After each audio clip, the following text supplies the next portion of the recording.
If your first hard throw of the day is on hole 1, this video is for you. Most disc golfers over 40 don't get injured because of bad luck. We get injured because we didn't warm up properly and get our bodies ready to throw.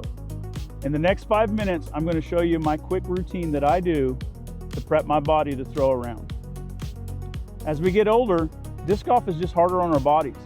And the mistake I've seen and I've made is treating hole 1 like it's the warm-up. That's how small issues become nagging issues. This isn't about stretching for 20 minutes. It's about an intentional 5-minute routine that gets your body prepared to throw around pain-free. When I arrive to a course, I usually do all my warm-ups at my truck. That way I can leave everything there when I'm done, and I don't have to carry it around. So the first thing I use is my flow rope, and I just start doing big circles with it. Out to the side, and I'm using my throwing arm. And I'm just activating those shoulder muscles and everything, getting it nice and heated, getting the blood flowing. And then I reverse it. Almost everything I'm doing here, I try to go both directions, forward, back, left, right, okay? Once I've done that a while, I'll go above my head. And again, just trying to, a nice easy motion, not trying to go too fast, too crazy. And then I reverse it. Opposite direction, let it do what it needs to, getting it heated up. Once I've done those, I fold the rope in half and I go through like a forehand motion, just getting the body used to that. You ever thrown a forehand cold, you know why I'm doing this. Once I've done that a little bit, I'll switch to that backhand motion. And I'm going through the entire motion, trying to activate lower body and upper body, just getting it ready to go. Once I've done those, my last thing I do is an actual flow rope routine. And it's just, looks like a jump rope, but you're just skipping the rope in front of you and behind you, and you're not jumping it. Once I go one direction, I go the other. And I just do this, trying to get the whole body activated. I'm swaying, moving my arms, moving my legs. The next thing I use is my weight. I have just a little 5-pound weight here. I let it hang down and I sway it left and right, activating lower body and upper body. Once I've done that, I'll just go forward and back with it, letting my whole body move with the weight. It is just 5 pounds, but you got to make sure you're doing it smart and not letting that weight work you. Okay? Then I'll do circles. Big circles, little circles, opposite way, big circles, little circles. Then I come up above and I just start warming that arm up at tricep. Once I've hit that a little bit, now I'm doing a little bit of weighted throwing. And this is where you really want to be cautious of how you're doing that. You don't want to try to muscle it. You just want a nice motion. You don't want to hurt yourself with this. And I'm just going through the motions, activating the entire body now. Activating those rotation muscles big time. And I'll even switch to a forehand. Trying to get everything ready to go. Once I'm done with the weight, I put it down. Time to go to the band. I'll use my resistance band. I'll come out in front and just stretch it out. Just some pulls.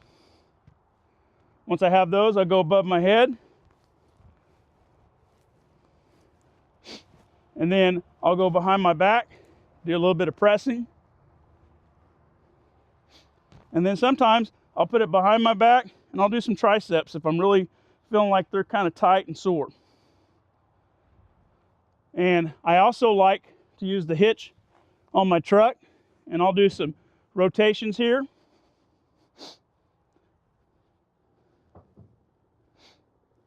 And then it'd be the same way if I was like this, with this arm, you're coming in this time, pulling to your body. This one was pulling away, and this one's pulling to. And then I kind of have always a tight back, so I like to kind of do some rows. Just activating that back.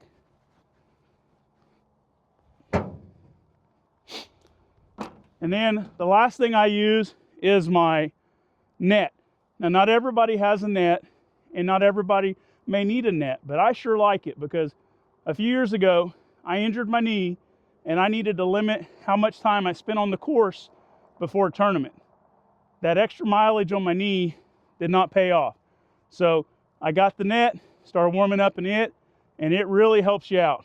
You get to get more throws in, more controlled throws in, and you go to a bigger tournament, sometimes they don't have a place where you can go warm up throwing. You bring the net, you can throw in the net and get good and warm. All I do,